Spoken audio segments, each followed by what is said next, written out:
చంద్రబాబు నాయుడు ఇప్పటి వరకు ఓ లెక్క, ఇకపై మరో లెక్క అంటున్నారు. ఇక నుంచి అప్డేటెడ్ వర్షన్ బాబును చూస్తారంటూ హింట్ ఇచ్చేశారు.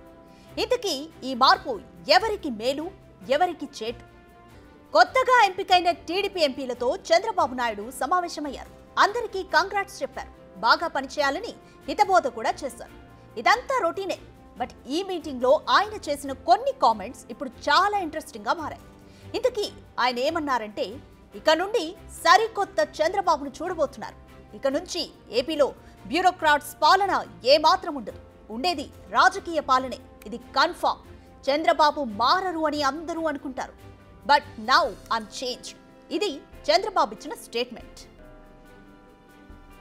ఇంతకీ ఏంటి మార్పు?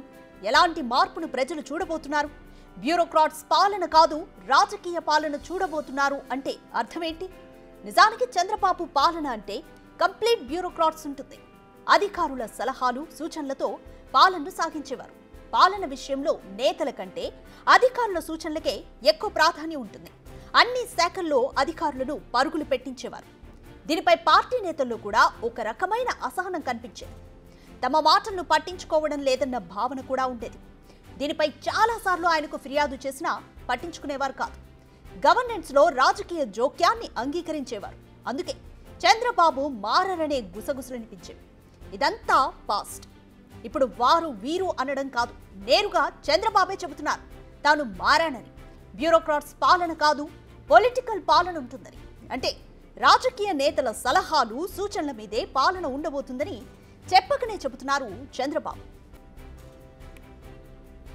మరి రాజకీయ పాలన అంటే ఏంటి? దీనికి కూడా ఆయన చెప్పకనే ఓ సమాధానం చెప్పేశారు. అదే ఎంపీలతో జరిగిన సమావేశంలో మరికొన్ని కీలక వ్యాఖ్యలు చేశారు చంద్రబాబు. అవేంటంటే, నా కోసం 5 ఏళ్లు నేతలు, కార్యకర్తలు ప్రాణాలిచ్చారు.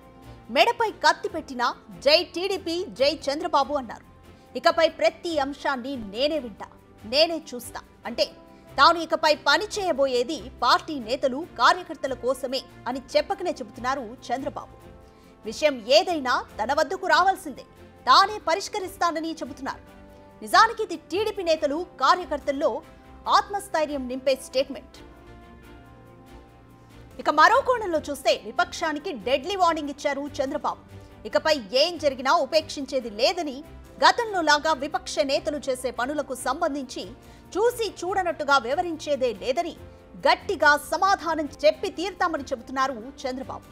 అంటే రాబోయే కాలంలో విపక్షానికి చిక్కులు తప్పవని తెలుస్తోంది ఈ స్టేట్మెంట్తో. ఇక మరింత డీప్ గా వెళ్దాం. ఒక్కసారి వైసీపీ హయాంలో జరిగిన సీన్స్ ని చూస్తే టీడీపీ పార్టీ, ఆ పార్టీ ముఖ్య నేతలను టార్గెట్ చేస్తూ చాలా జరిగాయి. ముఖ్య నేతలపై కేసులు నమోదయ్యాయి. వారి కంపెనీలపై కూడా నమోదయ్యాయి. కొందరు నేతలను అరెస్టు కూడా చేశారు.